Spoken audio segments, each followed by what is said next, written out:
he must be one of the scariest players to play against. He is pure chaos. But we'll talk about Bruno Fernandes. He had an absolute stinker again. Anthony is... Yeah, there's not much more we can say. He makes about 100 million for Grealish look like an absolute bargain. I saw someone saying Jose Mourinho was approached by West Ham. If I'm like a manager and I see my player get cooked like that, for his sake and for the sake of his family, I'm taking him off. I'm giving that this is screenshot. They should do like embarrassment substitution. They got concussion subs. We get embarrassment subs on, yeah. Yes, this is the worst Premier League result ever.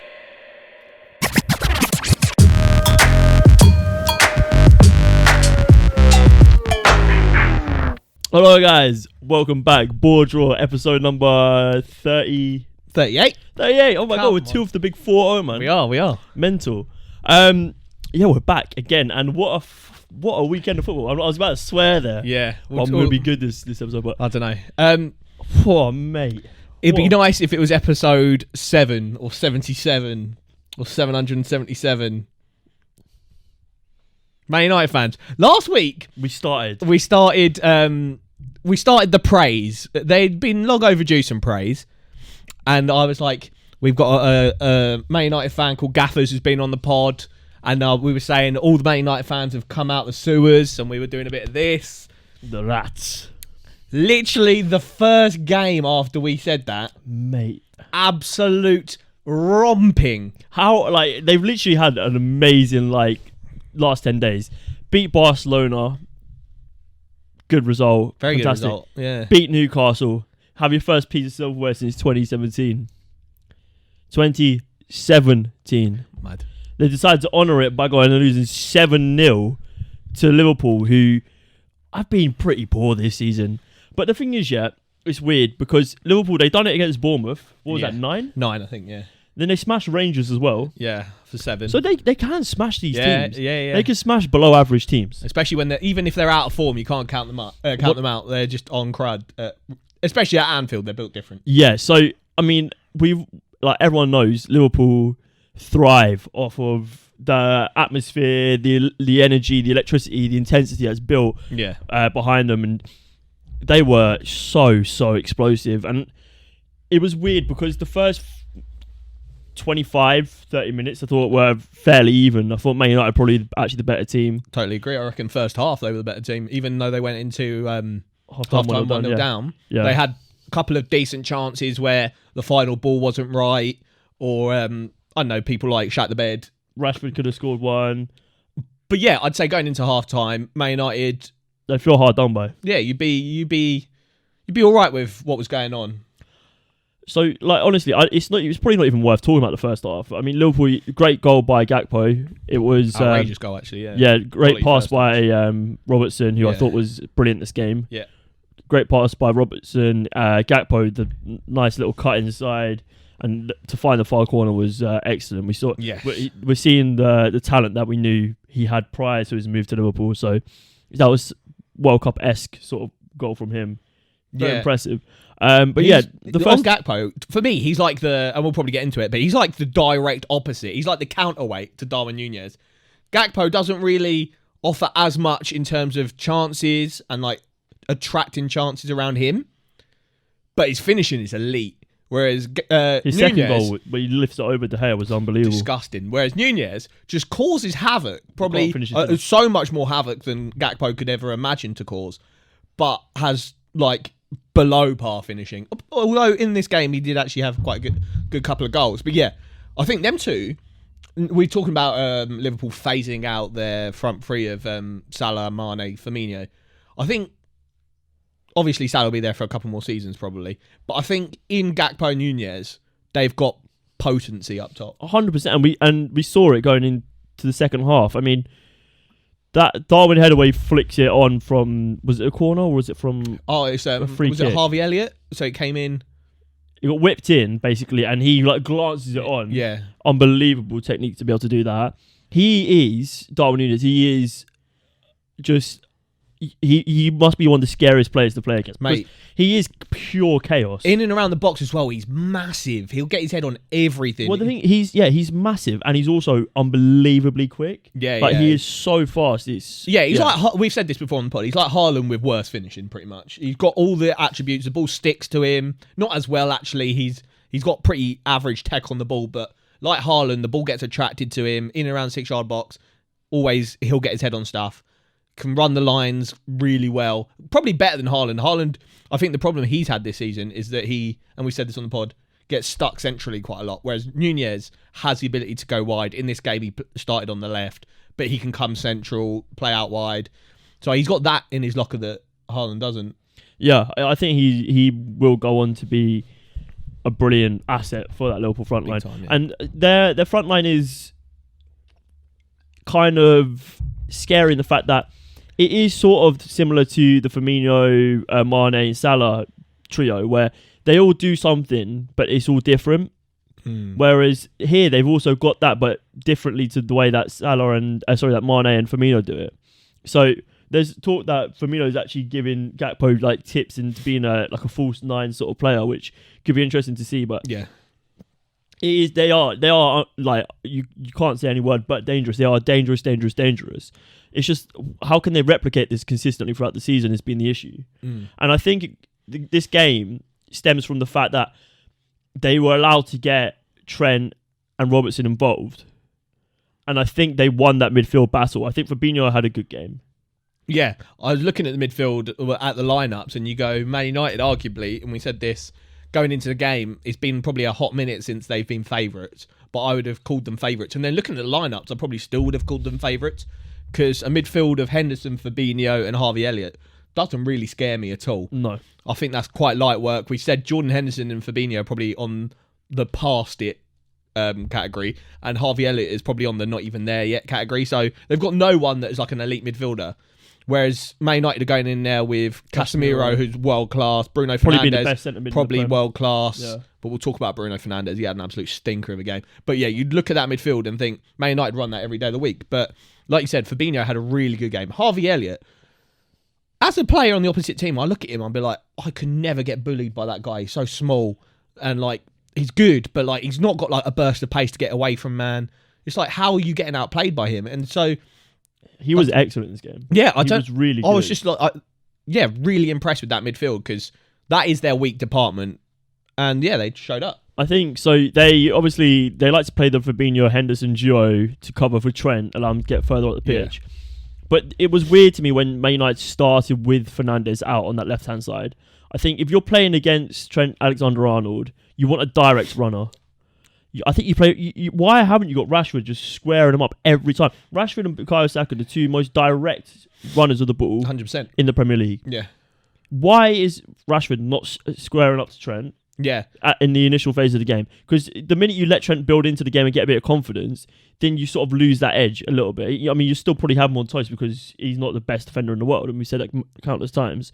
But that was a weird start for me. Yeah. Anthony is. Yeah, there's not much more we can say. He makes 100 million for Grealish look like an absolute bargain. He's so average, mate. And we'll get on to Arsenal, but Arsenal have got academy products like Reece Nelson, Saka, Eddie that you're not paying anything for. Eddie's Nketiah's not Eddie. Reece Nelson has probably played accumulatively, I think, probably about 200 minutes this season. Got 3 goals, 3 assists. Why don't Man United just look? They've got Garnacho. Why don't they just look into the academy? Surely there's people in the academy who can offer more. They had Elanga come in. He had like a little run of games and then hasn't really been able to get back into the team. This Pellistri guy as well. Yeah, and he looked really good at the World Cup. I've been hearing nothing but good things about him, but he's not really getting minutes, is he? And it's just like, for me, obviously Anthony facilitates Dalot going forward. He recycles the ball well. Press is okay, but for 100 million, you want 20 goals, 10 assists. Easy. And he's not even going to hit like double digits on anything. I don't even think 20 goals, 10 assists for a right winger. I just think you want someone who can play with 2 feet. Because but instantly, at a minimum, the minute he gets shown onto his left foot, the minute he gets shown onto his right foot, he's down to being he wouldn't be able to do it in League One. Mate, he's washed. I'm sick of him. And you know what pissed me off? So he got like a diagonal ball from probably Luke Shaw, and he did like the Neymar Rabona touch. And it's like, what are you doing? You're like 4-0 down. Are you an idiot? That would rile me as a fan. Are you an idiot? That would rile me. He's just, mate, if you're in a top 4 team going for titles, he's not good enough. He's a luxury player, but he doesn't actually bring anything to the team. Offers nothing. He's like I've said this many times, futsal player, or like a Liga Serie A player where you, like, the intensity isn't there as high as it is in the Prem. In the Prem, any moment of dicking about, you'll get crunched. Whereas like Serie A, you can, dick about a bit more. I don't think it would be understated how hard Rashford has been carrying that front line as well. Though. Like, Wout Weghorst is, he couldn't really even do it at Burnley. He's useless. We said this. He's not it. Rubbish. Anthony is just not it. Jadon Sancho, I still believe there's a player there. I really do. Start Jadon Sancho. He can't not offer. At a base level, he's got to offer about the amount Anthony is. I agree, but I think he still will become a very good player. I think this has been a really rough patch for him. But their front line compared to the rest of the Premier, like the rest of the, like, you're looking at Arsenal's front line, you're looking at City's front line, even looking at Liverpool, you're looking at who else? Mate, Brighton's front line. Brighton's front line, yeah. I mean, there is quality in this Premier League, like just in terms of front threes, and Man United is got a better one. Pretty bang average. Yeah, 100%, so average. But I mean, we've spent the whole of last episode basically gassing them up, and so we'll discuss now. 7-0. I've seen people saying it's better to lose 7-0 than it is to lose 3-0 because this is a freak result. The second half, they capitulated. They fell apart. They conceded 6 goals in 45 minutes, which is a disgrace. Which is like it's a disgrace. However, would it be more concerning if they lost 3-0 to Liverpool? Because I sort of see the argument for you lose 7. That's freak. That's freak. But you like it's probably easier to get over that. Maybe wrong. I don't know. Wrong. But anyone that's saying that, I know Gary was saying that on Sky Sports after the game, and he was like, "Oh, it's a freak result." I get Man United don't lose 7-0 often, and therefore you can, like, in a literal sense, call it a freak result because it happens like once. I think the last time they lost this much was 1930. So yeah, in that sense, it's a freak result, but it's not a freak result. Man United were terrible. Liverpool were very good. They deserve to get turned over. And people saying, "Oh, you got to look into it more if it was a 3-0. That's just big fat copium. You conceded 7 goals, 6 of which were in 45 minutes. That's a disgrace. I mean, you look at the Brentford game earlier in the season where they went 4-0 down. The second half, they shut up shop. Yeah. This is sort of like a reverse of it, probably against a more dynamic team, like someone who has the potential to put more past you. And that kind of leads to conversation. Like, so they've conceded 4 against Brentford. 3 against Brighton, 6 against City, 3 against Arsenal, 7 against Liverpool. Away from home, they're getting thumped regularly. Well, they're away at top 6. I think it's top 12. Or top 12. They've won one game, and it was Fulham maybe, and they drew against Chelsea, and then have lost every other top 12 away game. That's terrible. Yeah, there's some work to be done there. I think they will get over this quite easily. Yeah. I don't think this Ten is Hag won't allow it. Yeah, he won't allow it. Like we've seen sort of the disciplinarian side of him before.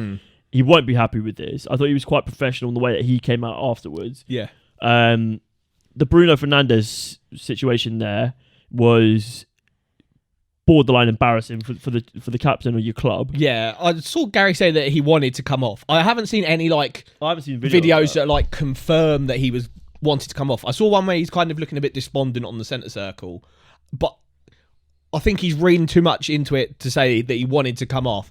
But you can see in Bruno a massive problem when Man United aren't doing well. He's got that like kind of attitude about him where if it's not going his way or his team's way, he'll just throw his arms around. Is his way or the highway?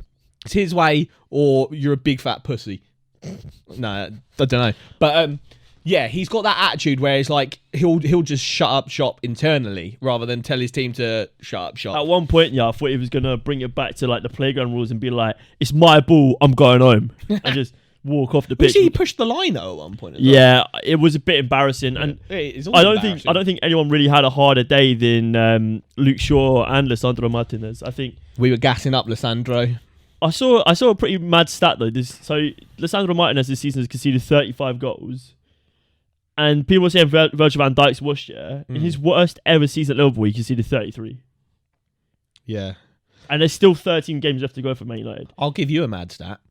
Our track record at BoreDraw of just like saying stuff and then literally the next week the opposite happening is a disaster. Do you know where it began?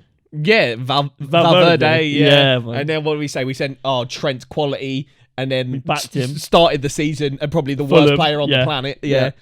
And then we said we've had some Van Dijk. Yeah, I said Van Dijk player of the year, and then he's had a stinker. And so last week we said Martinez quality signing. We were bannering Jamie Carragher for saying, he's too small, can't do it in the Prem. I mean, he probably can do it. I don't think that being too small means that you get battered by Mo Salah, but Mo Salah had Luke Shaw and Lisandro Martinez on toes. That Salah, took me back to a time. Took me back to the time before AFCON, where that man, I just every week on fantasy 21-22 Salah slap the captaincy on Salah every week, mate. No dramas. Your life was good because Salah was good. Inshallah. Yeah, because literally. He was unbelievable. But mate, for that third goal, the way he cooked Martinez, he shaped to go in and then immediately cut out. And Martinez, do you know the freeze frame where Martinez is literally looking in the opposite direction? That is the biggest violation of a screenshot ever in the Premier League. But the thing is though, if I'm like a manager and I see my player get cooked like that, for his sake and the sake of his family, I'm taking him off. I'm giving this is screenshot. They should do like embarrassment substitution. They got concussion subs. We get embarrassment subs on, Yes. So like if you get megged or something, like you just get done dirty. Yeah, megged and then like a goal comes. Yeah. Like, do you know when Rashford megged Thomas Partey and then scored the screamer? Yeah. Party off. Yeah, embarrassment sub. Yeah, 100. That's such a good shout. So let's we'll put a petition down in the description. But embarrassment sub. Because Martinez, the way he got cooked, that screenshot. How can my man be defending, running away in the opposite direction? That is crazy. He just got sent so hard that my guy he was discombobulated. Bro, you know when you're playing COD and like you lag.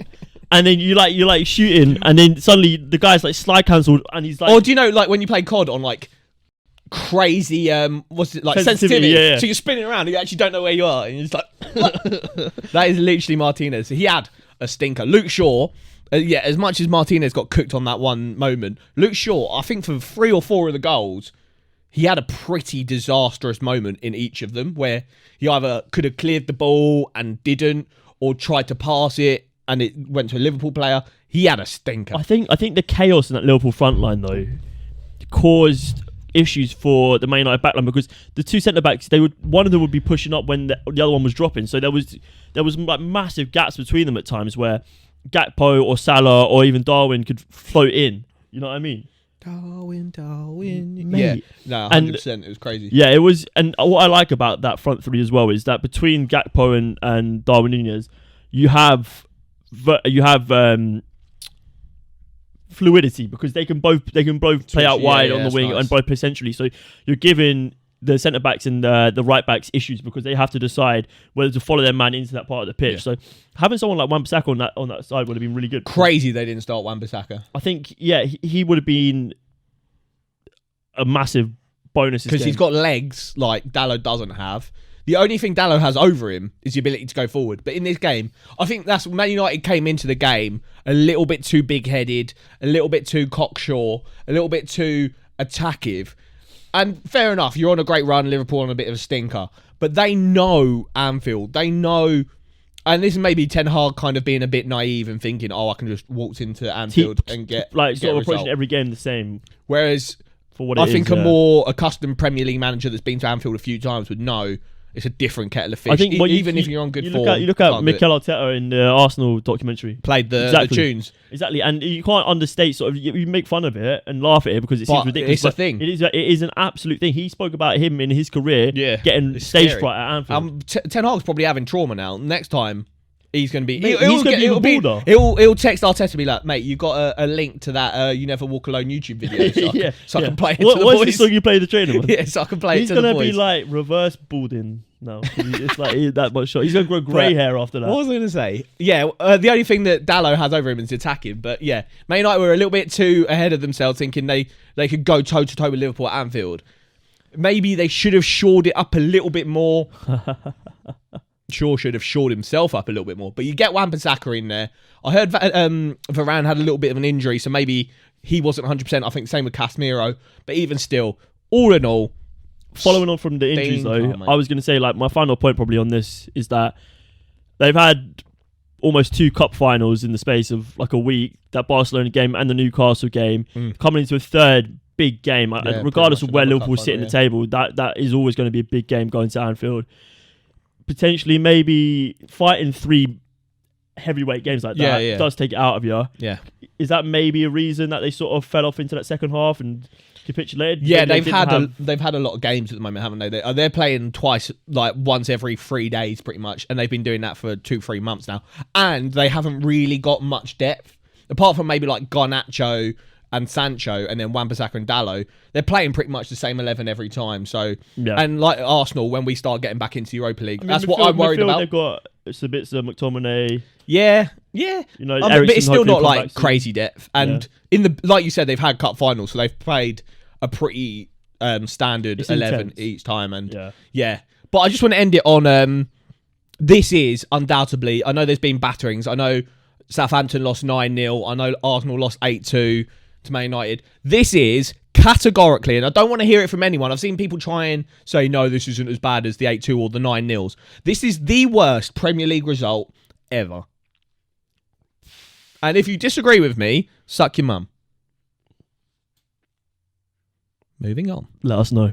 Yeah, let us know. But it is. In terms of where Man United are currently, where Liverpool are currently, the rivalry involved... And just to see Gary Neville absolutely lose it. He was rattled. And I love it. Yeah, we love it. Be back in a minute. To talk about the boys. Yeah, somehow we're back. It's another week. And once again, Arsenal have somehow recovered something after being behind to a team far below them in the realm of footballing ability. 9 seconds in, Philip Billing scores the second fastest ever Premier League goal. Yeah, it was a mess.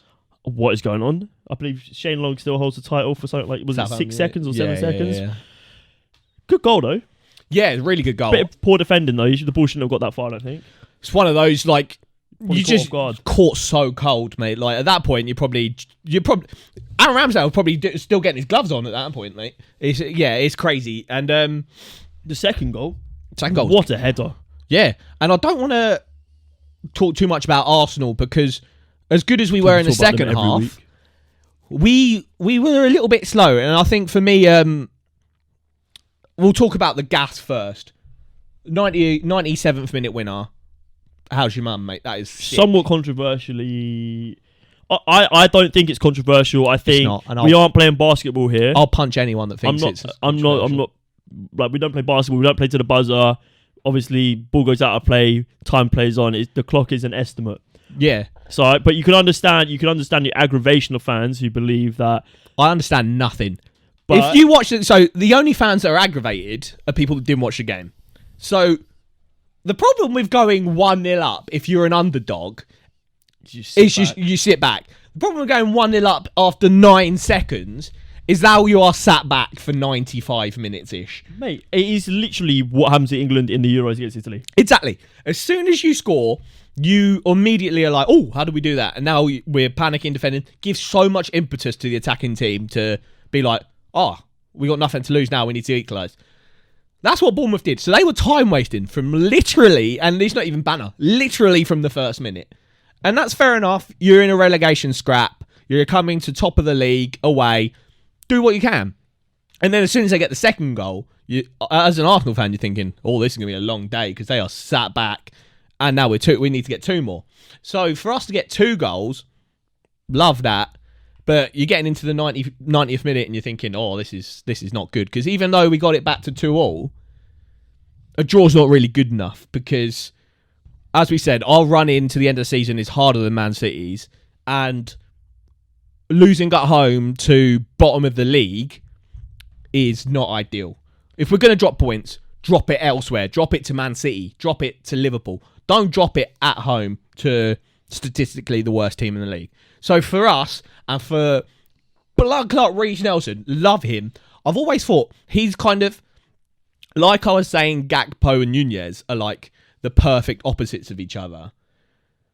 Reece Nelson and Emile Smith-Rowe, they're like the perfect opposites of each other, because we saw in this game, Arteta did some big ball manoeuvres. He brought Smith-Rowe on when Trossard went off injured. Mm-hmm.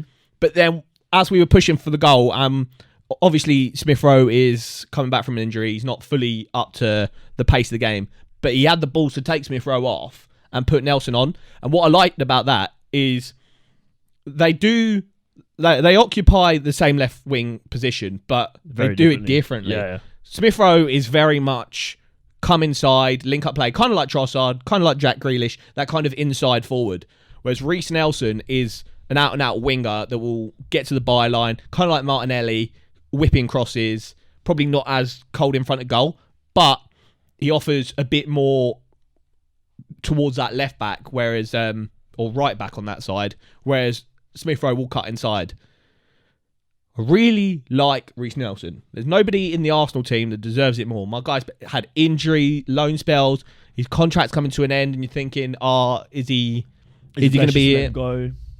But he's come out and said he wants to stay. Contract talks are happening. And what better way to get those contract talks going than smash in the most disgusting 97th minute left-footed volley into the top bins to win your game, keep the title charge alive. Come on! Yeah, I love it. And we deserved it. I think we had 81% possession, which is tapped. I mean, I think you are the best team in the league at the minute. Yeah. I think you are still overperforming. Oh, big time. I don't think. I'd say we were overperforming when we were really good. We've got to a stage now where I think but you're grinding results. We're grinding out results. The stars are aligning for you to win this Premier League. I think it would take a massive catastrophe on your hands to allow City to win. The blood will be on our hands if we don't win it. But the thing is, though, like, how many times can you get away with it?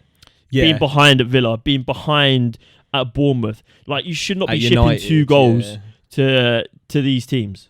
Yeah, like if you want to win the Premier League, that you can't really allow it to happen. Yeah, I think what you have what you have that's sort of elevating yourself above the competition is mentality monsters. You are mentality monsters. I don't think there's any team in the league with a better vibe than Arsenal. I don't think there's any team with better or like more passionate players than Arsenal this season. You look at the likes of Zinchenko, who's been there for all about 20 minutes, and he's willing to die for that club. Yeah, you're looking at the likes of like Odegaard. Look at how much it means to like Gabriel Magalhaes. Like, looking at like all these players who on Odegaard. Yeah, the way we're 2-0 down, and he's like, "Boys, let's fucking go." Yeah, what is Arteta? Let's fucking go.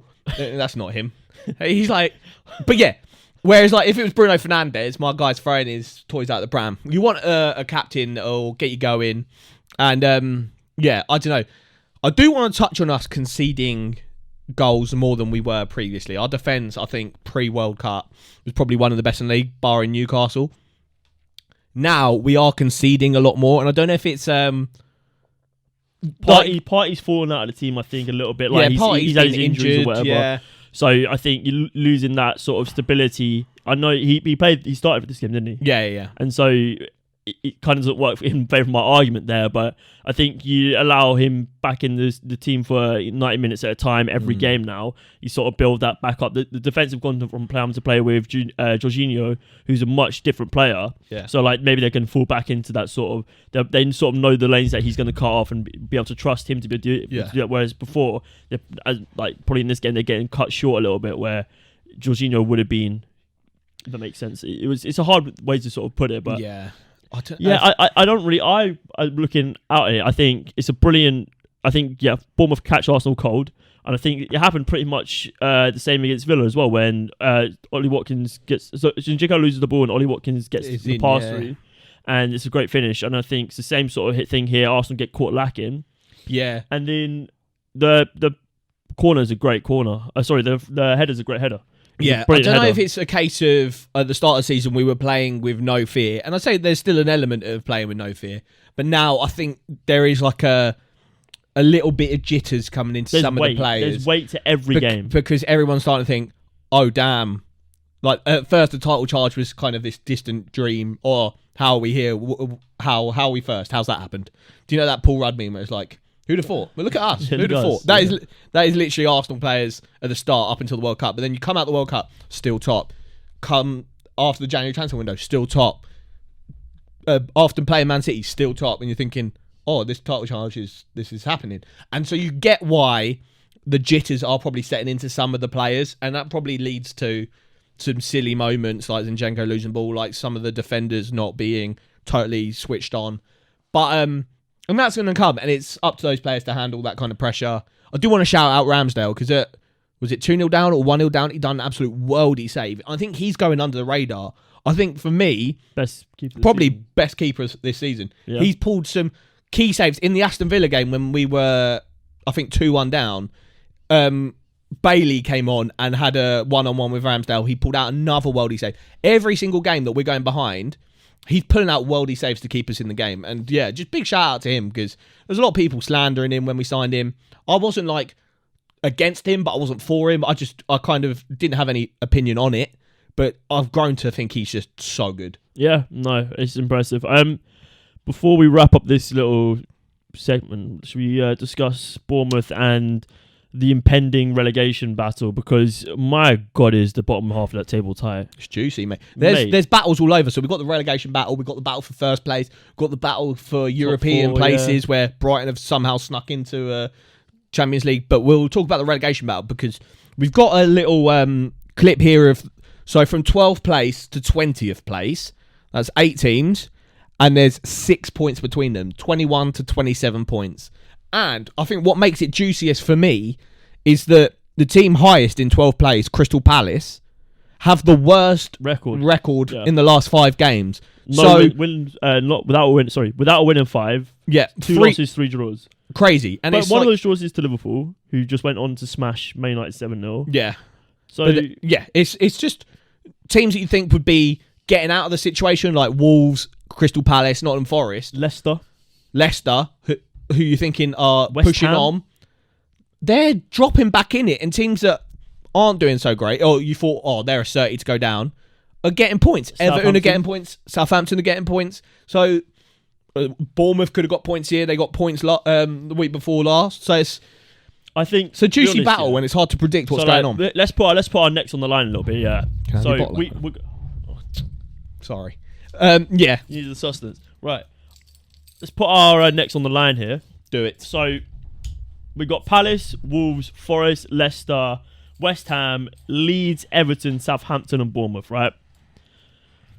3 of those teams, come the end of the season, come game week 38, the end of, they will be relegated to the Sky Bet Championship. They will indeed. There is 6 points in it at the minute. It's crazy, man. There is, 13 games left? Yeah. Or so. It's hard to call, because at any moment, one of these teams could pull out a win and then they're out the relegation zone.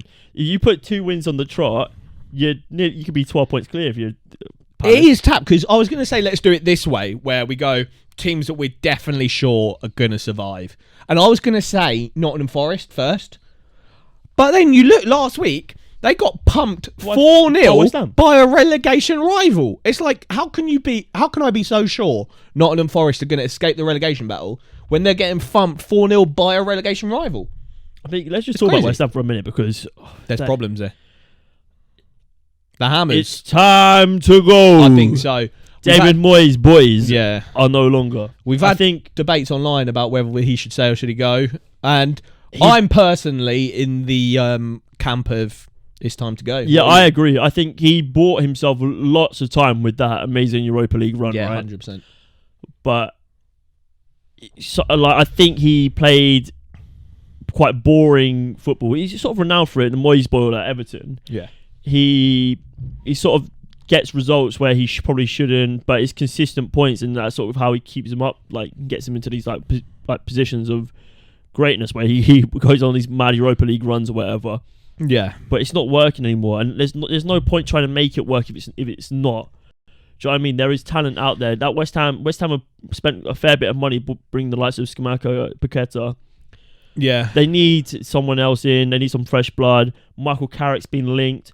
I saw the most. It's probably not even like a trusted source or anything. I saw someone saying Jose Mourinho was approached by West Ham with an unturned downable offer. I would love to see Jose back in the Prem. To be fair, you see Tottenham's biggest rival. Yeah, mental. He's going to do all the London. Yeah, clubs. Do a tour of London clubs. Yeah, QPR get him in. We could do with him. I tell you that. That'd be so funny. But yeah, West Ham, there's problems, and like you said, they've had pretty decent investment off the back of that Europa campaign. And there's a squad there. Obviously, there's going to be kind of turnover. Antonio's kind of on his last legs. Declan Rice is going to be out in the summer. Fabianski's going to be out. So there is going to be turnover there. But you need a manager that I think has got more of a longer term stance. And I think as good as Moyes is at steadying the ship, kind of getting the minimum. He took them from relegation battle to Europa League. And he's taken them back into the relegation battle. It's just one of those things. Full circle. It's I think for me it's time to go. There's too much value in that team. There's too many players that are playing below level, and for them to get relegated off the straight after a European campaign is bordering on crazy.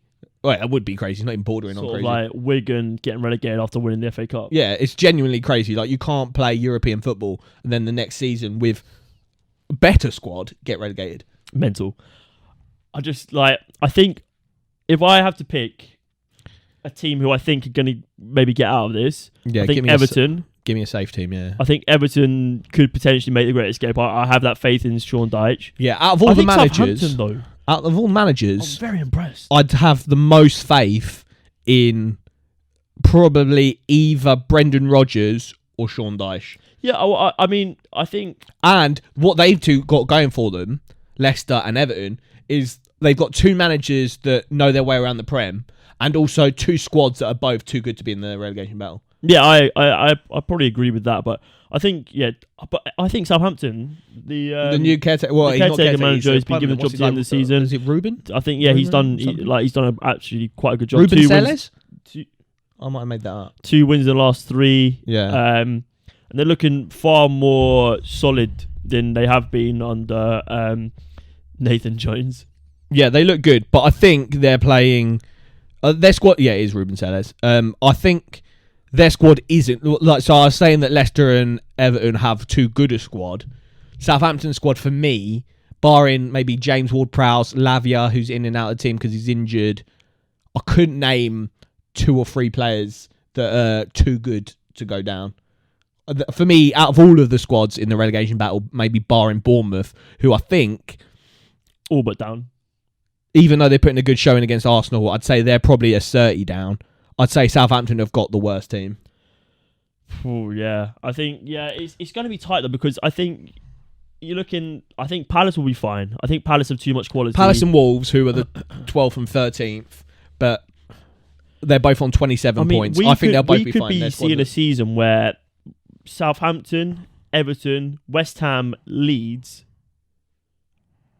Southampton, Everton, West Ham, or Leicester, 4 staple Premier League teams. Yeah, could be going any 3 of those could be going down. That is mental. Yeah, and at the minute, Southampton, Everton are occupying position. It's going to be a real. For me, it might be Leeds.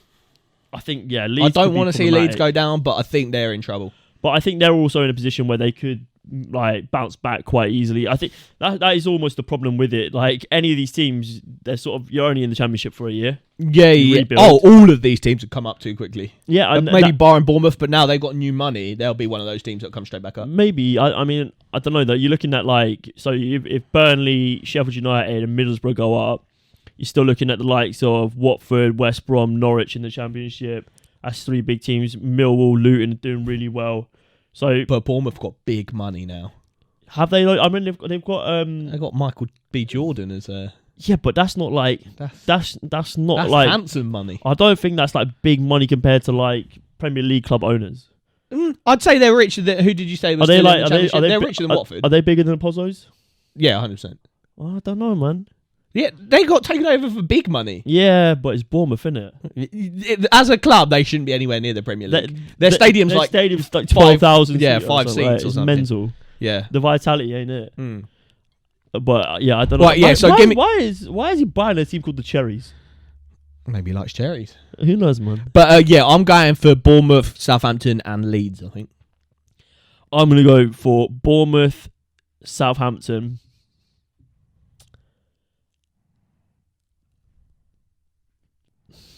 Don't dead air, man. I don't know, man. Bournemouth for Southampton, my 30.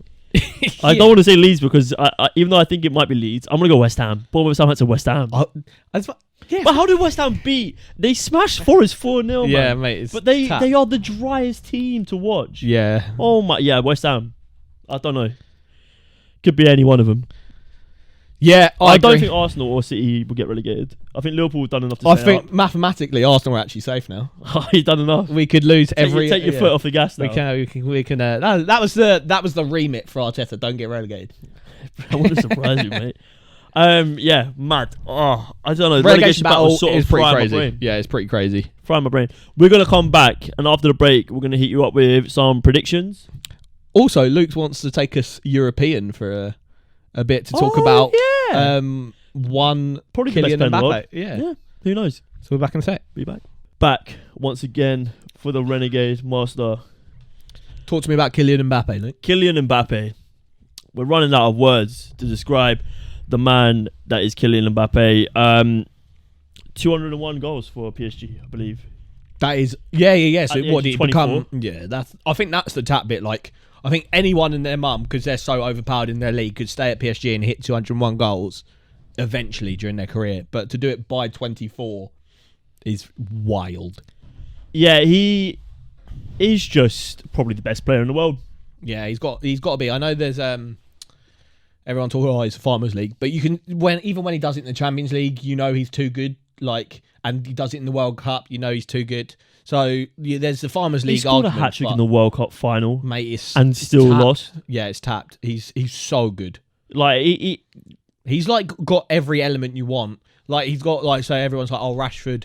He's got that kind of dynamic, kind of will beat a man, but his finishing sometimes is iffy. Mbappe's finishing is always spot on, but also can beat a man. Also so fast. You know, on like FIFA where you can create your own player and put him in like a career mode or whatever, and he just like maxes out stat. He is the fastest player.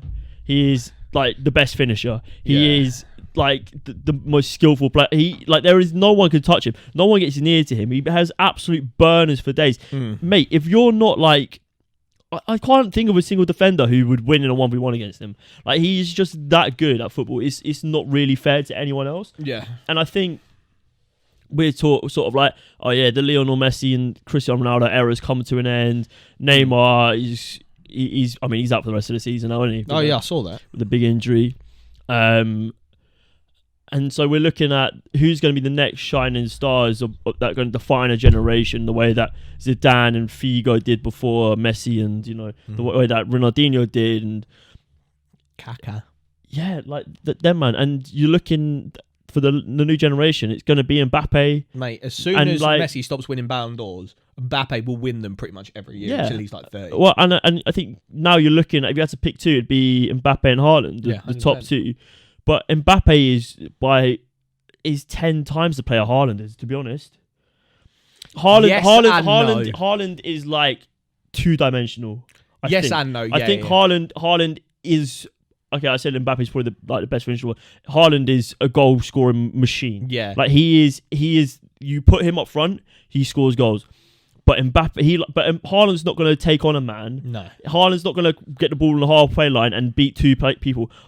You put it over the top of the defence, he probably would get to it, but he's not going to then like cut inside. Yeah, Mbappe's a better footballer by Mbappe is miles, but something else. Yeah, Haaland's more potent goal scorer. I think what they both need to do is win trophies that aren't their league title, because Man City are always going to win the Prem, PSG are always going to win Liga. It's if any of them can go and get Champions League recurring. And as soon as one of them starts getting recurring Champions League, because they're both going to hit 30, 40 goals a season. They're both going to do similar things, probably Mbappe more assists, but they're both going to win their league titles. get goals. It's whoever can be at a team, lead their team to Champions League upon Champions League upon Champions League. And if Mbappe does that at PSG, that's a Ballon d'Or because PSG just don't win that. But if he goes to Real Madrid and keeps them winning Champions League, Bob's your uncle. If Haaland gets Man City their first ever Champions League, he's going to be the Ballon d'Or winner. It's whoever, for me, is them two battling out for Champions Leagues. Yeah, but the thing is, I personally think Mbappe is a better footballer. Yeah. I think he's probably 10 miles ahead of Haaland in terms of like just where he will finish, like as his legacy. I think Haaland's legacy is far more volatile. Do you know what I mean? Like he's never going to explain that to me. He's never going to win a World Cup with Norway. Yeah, he's never going to. So the World Cup. That's why I didn't want to bring the World Cup. He'll never win a Champions League as long as he's at City because they're cursed. Bosh. Well, so PSG. Is true, yeah. But so that's why I didn't want to bring the World Cup one up because he's already won the World Cup, and like you said, Norway just never going to happen. But the Champions League, they're both at top tier teams that have never won the Champions League. So there's a battle there, and it depends if either of them move to Real Madrid or. For me, it is that battle for Champions League. Yeah, I think that because we know Mbappe's a better footballer. That's like there's no debate there. Yeah. But it's who can lead their team, and specifically if they say at their current clubs, it's who can lead their team that hasn't won a Champions League. To the Champions League. Champions League, yeah, would be big. It is. It's going to be. It's always hard to compare because they are two different players. I know they're both forward attacking players, and but they play very differently. You 100%. know. But we just got to sit back and enjoy both of them. Same way we enjoyed Leo and Cristiano. They just got to let them do their thing and we the same way we enjoyed Ole Gunnar Solskjaer and Frank Lampard when they were managers at Chelsea, Man United. Yeah, that's true. Just got to sit back and enjoy them. Do you know what also blew my mind is like it felt like it was years ago when that Tuchel and Conte handshake happened. Yeah, it's tapped that was and this season. We were literally in the pub watching that happen. Do you remember? Yeah. That was after podcast room, isn't it? Genuinely, yeah. That was at that point in the season. I was worried about Spurs and where they were going to go with Conte because I was like, oh, they look like a bit of a unit of a team. And it's crazy how we're not even 6 months. Conte's pretty much on his deathbed. He wants to leave Spurs. Spurs are killing him off. Spurs are killing him off. They're in a rut. They signed 60 million Richarlison. He hasn't even scored a goal. Reece Nelson's got 3 in 10 minutes. And it's like, how can that all have happened in this season? Chelsea have had Tuchel. Mate, the beauty of the Premier League, man. It's just, there is no league Time's like moving it. too fast. It is. But it could move a little faster because this time next week, we'll be packing for the European. The BoreDraw Euro Tour will be imminent. Bash. I'm actually so gassed. It's gonna be so good. Como 1907 versus Parma.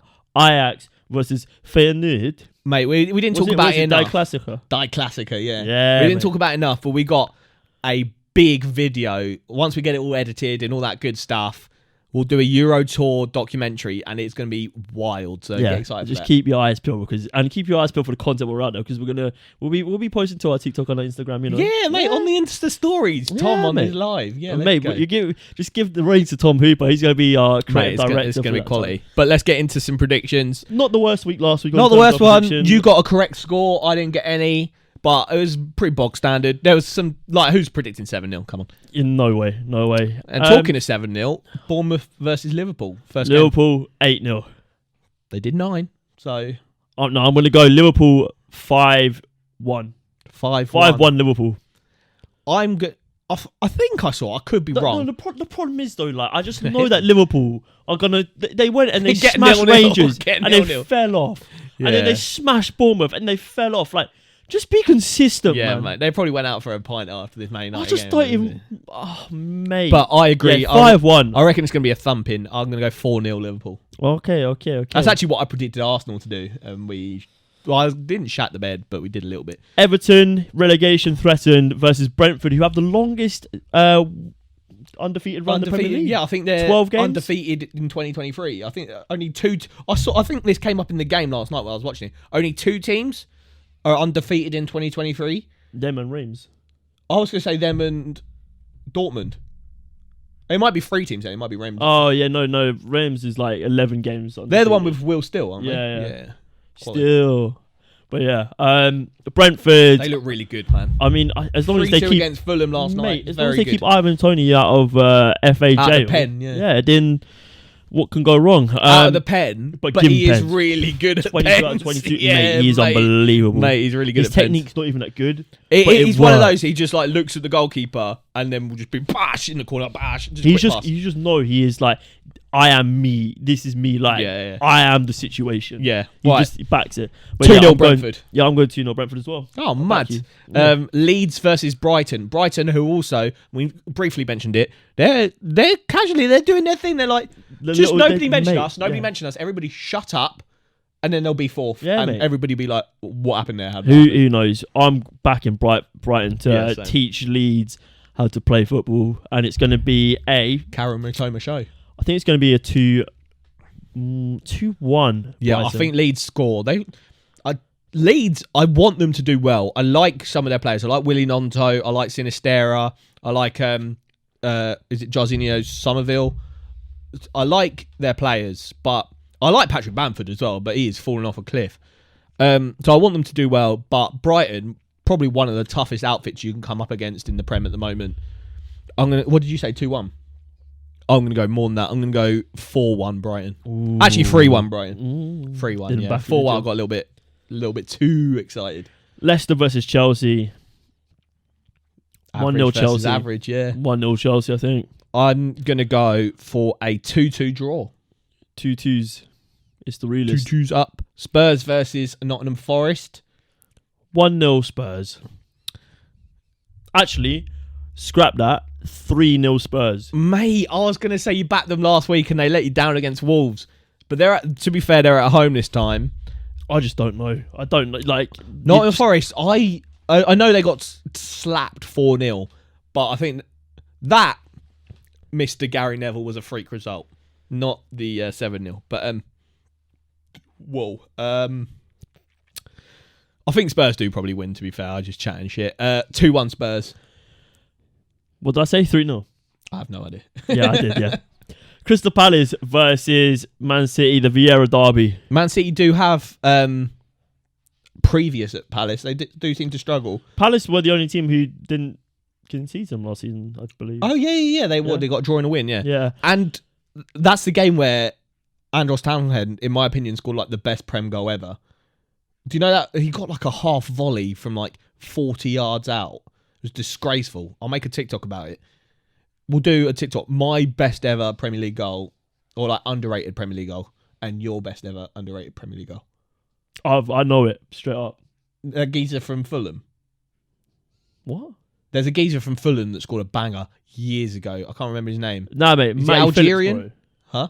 Matty Phillips. Oh, not Kajimi. Yeah, Kajimi. Yeah. That is full knowledge. That goal is a disgrace. That is pulled out in there. But no, Matty Phillips versus. It's in the all-white QPR kit. I can't remember who it's against. Oh, so you're being a little bit biased. It was when we were crap as well. What's changed? So a little bit biased going on. He picks up the ball in the halfway line. He takes about 2 steps forward and it's just. I was going to do the Dennis Bergkamp turn on Newcastle. That's not underrated though. That's rated. Yeah, that's true. That's rated. I mean, that's true. You don't even know the goal I'm talking about. That's how underrated it is. Yeah, that's true as well. Do you know what I mean? What about Maynor Figueroa from the halfway line? Yeah, or Tete for Norwich. Yeah. That was a good strike. But anyway, we'll stop. Oh, mate. Bobby Zamora versus West Brom. Now, I'm still going Andros Townsend against Man City. Loic Remy versus Wigan. I've got a theme. Tarap versus Fulham, where he does a little ball roll. Luke's just rattling off throwbacks to when QPR was in the Prem. Yeah. But what are you saying? Crystal Palace versus Man City? Oh, hey, we're doing predictions, isn't it? We are. 4-1 City. Yeah, I do reckon. Haaland hat-trick. It's a slapping inbound. I'm going to go 3-0. I think this weekend could prove a sticky one at the top of the table for Arsenal. For Arsenal particularly. Because I think City are going to slap Palace. I don't think Palace are there. I don't think they're guys. Yeah. You're not that guy. I think City are just going to steamroll their way like in like second gear, and then suddenly Arsenal going to be like, damn. Why are they even on points with us? Yeah. We've got Europa League now. We've got Sporting on Thursday night. I think Fulham are going to want to... I think Fulham might be hitting a little bit of a slump. I don't know if they're quite at the level they were. I am worried. I thought they were going to be Mitro-less, but Mitro's back. Mate, Solomon, bro. And Solomon, yeah, mate. He's been coming off the bench, but he started the last couple of games, still bagging. Mate, I'm not being funny. I think he's on Chelsea like signed the wrong Donny. He's on 5-5, I think. I got Ollie Watkins in my fantasy team after him being like 5-5, and he had a stinker. Yeah. But Arsenal, I think it's going to be a 1-1 draw. I would hate that. Yeah, I don't know. I think it's going to be a 2-0 Arsenal. Okay. I bloody hope so. Man United versus Southampton. Man United fresh off a battering, let me add. I think there's going to be... Actually, no, I think they've got Europa League in a couple of nights' time, but still fresh off a battering. I think I'm going to go for a 2-1 United. I think they get over it. Yeah, I think... You see the Southampton striker, what's his name? Alcaraz? Did a knee slide and injured his knee. Donut. But yeah, I think Man United... I think it'll be hard for them. I think it's going to be a 1-0. Does Rashford's form fall off a cliff? I mean, he's gone one game without scoring, so... Yeah. No, 1-0 Man United. What did you say? 2-0? 2-1. 2-1, okay. West Ham versus Villa. Unai Emery versus... Could he put David Moyes out of a job? Who knows? This might be... I think I'm going to go for a 0-0 here. 0-0? Yeah. Yeah, I don't think I've said enough. I think that's where I let myself down last week in the predictions. I didn't predict enough draws. So I might join you. I don't think it was a 0-0 last week, was there? Nah, there was loads of home wins. I think it was like the first day where, like, on Saturday, every home team won. But I'm going to agree on a draw, but I'm going to go 1-1. Okay. Newcastle versus Wolves. Newcastle sort of fallen off a little bit. They did play well, though, against Man City. They made chances. If they had someone that could put a chance away, and normally that is Callum Wilson, because I'd say Callum Wilson, his biggest strength is his finishing, but, like, he hasn't got the legs all the time. But on that day, his finishing was just skew-whiff, mate. And there was about 2 or 3 stonewall chances to score. Joe Linton missed one. I think Callum Wilson missed a couple. They should have got, not a win out of that game, but they should have got goals. And I think that's their problem. They're not getting enough goals at the moment. I think this is their bounce-back result. I think they're going to beat Wolves. I'm going to go for a 2-0 Newcastle. Did I say anything? Okay, yeah, I'm going to go... Oh, I think... I'm going to go 2-1. 2-1. Brighton versus Palace. Oh my God, we got a game week double. Yeah, we've got a couple of double game weeks coming up. Brighton versus... these are the teams that Newcastle and United didn't play, I believe. After it might make sense. They got postponed. And then, what was the other one? I don't know. Anyway, I don't know anything about how the football schedule works. The scheduling's mad. Especially because we've got a blank game week next week. Yeah. Brighton versus Palace. I think Brighton putting Palace to the sword again. I think it'll be a rough week for Palace fans. I'm going to go for a 2-0 Brighton. And this is a derby, mate. The derby has no reason to be a derby. A derby because they've got birds on their crest. Potentially, yeah. I think that's the reason given, isn't it? I don't know. I'm going to go for a... Oh, I was going to say a battering, but now you've put the derby thoughts in my head. I might not go back. I'm going to go 3-1 Brighton. Southampton versus Brentford. I believe the Bees will be a stinging at St Mary's. Ooh. I mean, you'd be stupid to argue against Brentford after the run they're on. Yeah, they look good. However, the BoreDraw curse is very real. Yeah, I'd love it. And to do myself as a QPR fan as some favour here, I'm going to say Brentford are going to beat them 1-0. So that means they're going to lose 4-1. Yeah. But Brentford are going to win 1-0. I think maybe because it's a Wednesday night and they've got a lot of games going on, it won't be as comfortable for Brentford as we think. What did you say? 1-0 Brentford. 1-0. I'm going to go for a 2-2. 2-2's that is the realist. Well, I think that wraps up our predictions. But yeah, keep your eyes peeled because we've got next week's podcast coming out. And then following that, the BoreDraw tour will be imminent. We will have... So yeah, we're going to release we'll have a podcast out today, the one you're listening to. We'll have one out the following Friday. And then we're away. We will be going to Como versus Parma on Saturday the 18th. And then we will be at Ajax versus Feyenoord on Sunday the 19th of March. It's going to be crazy. And the content will be popping. We're going to be there live in the flesh, soaking up the atmosphere. BoreDraw's going global, baby. Mate, it's going to be sick. We're running a big old giveaway alongside the trip. A lot of people have already got involved. If you haven't yet, make sure to get involved here on YouTube. We're giving away the Ajax top. And on TikTok, we're giving away the Como top. So all you need to do, and we said this on the last pod, subscribe here, follow over there, and you'll be entered. You can do both to win both. Bob's your uncle, mate. Bob's your uncle. Yeah, make sure you subscribe on our YouTube to be entered. Let your friends know. Get as many as your mates involved. There's a chance one of you will win it. Yeah, honestly. Yeah, like, it's not like there's going to be thousands of people entering, so chance is good. You got a good odds here. But yeah, and there's 2 competitions, so you have double the chance of winning something. But yeah, get involved in both those competitions. Yeah. Ajax on YouTube, subscribe. And Kaimo, go over to our TikTok and give us a follow. Doesn't cost you anything, and you could potentially be getting a tasty little shirt, because both those shirts are naughty. Fit. Very nice. But yeah, guys, it's been BoreDraw. Make sure you follow us on all our socials. Yeah, BoreDraw, episode number 38, live in the flesh. BoreDraw Euro Tour coming soon. And it's live.